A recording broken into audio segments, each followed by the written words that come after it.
Les temps de la Révolution et de l'Empire 1789-1815. La Révolution française et de l'Empire représente une période de grands changements pour la France. Elle se déroule en plusieurs actes allant de 1789 à 1815. Quelles sont les différentes ruptures à cette période et leurs conséquences sur la société française? L'année 1789 est une année de rupture. Rupture sociale, le tiers-état est mécontent face à l'inégalité de répartition des impôts et des privilèges entre les trois ordres, clergé, noblesse et tiers-état. Rupture économique, le Royaume de France n'a plus d'argent suite à sa participation à diverses guerres. Et une rupture politique, la monarchie est remise en cause par les philosophes des Lumières.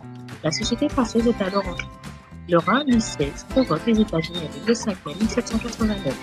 Les députés du tiers-état se proclament Assemblée nationale constituante le 20 juin 1789 et firent le serment dans la salle du jeu de pommes d'écrire une constitution pour la France. C'est la fin de la monarchie absolue. Se sentant menacés par les troupes du roi, les Parisiens s'emparent de la prison de la Bastille. La révolte gagne également les campagnes, c'est la grande peur. 4 août, assemblée, vote, abolition des privilèges. Il n'y a plus d'inégalité entre les trois ordres. Le 26 août, l'Assemblée rédige la déclaration des droits de l'homme et du citoyen. Les Français deviennent des citoyens égaux en droit. En octobre 1789, les Parisiens forcent le roi à quitter Versailles.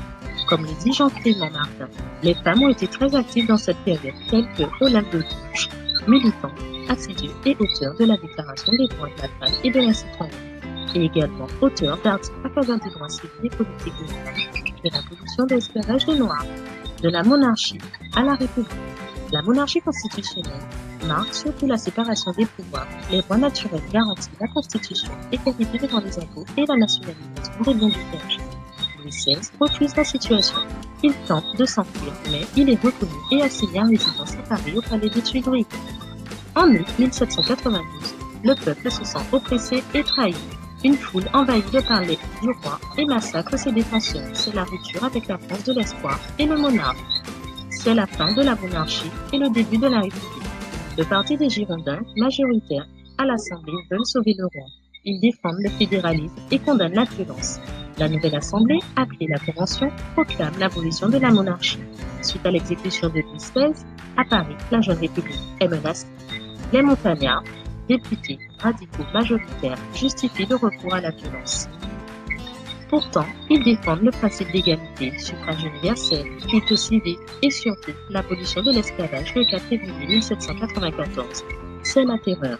Cette période prend fin avec la victoire des armées de la Convention et l'élimination de Robespierre. Une république instable s'installe en France. C'est le Directoire. Elle prend fin en 1799 avec le coup d'état d'un militaire, le général Napoléon Bonaparte. Grand 3. Napoléon. Vers la fin de la Révolution. Arrivé au pouvoir après le coup d'état du 18 Brumaire en 9 novembre 1799, Bonaparte instaure le régime du consulat et devient le premier consul. Il met en place la permanence des nouveaux impôts, le suffrage universel, le drapeau tricolore et le code civil. Assurant la paix en France, il signe un concordat avec l'Église catholique.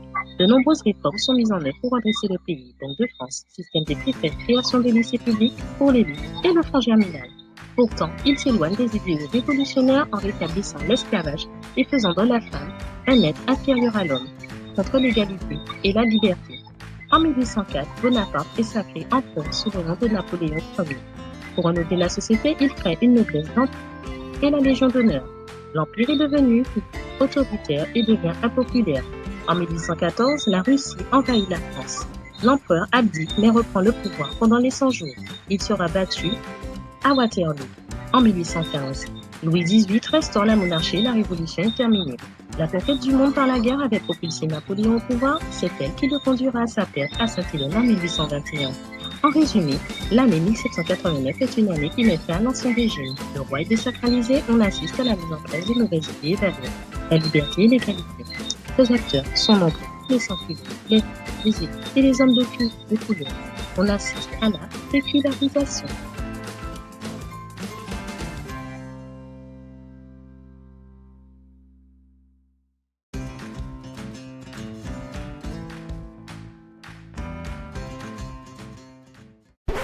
Created using Powtoon.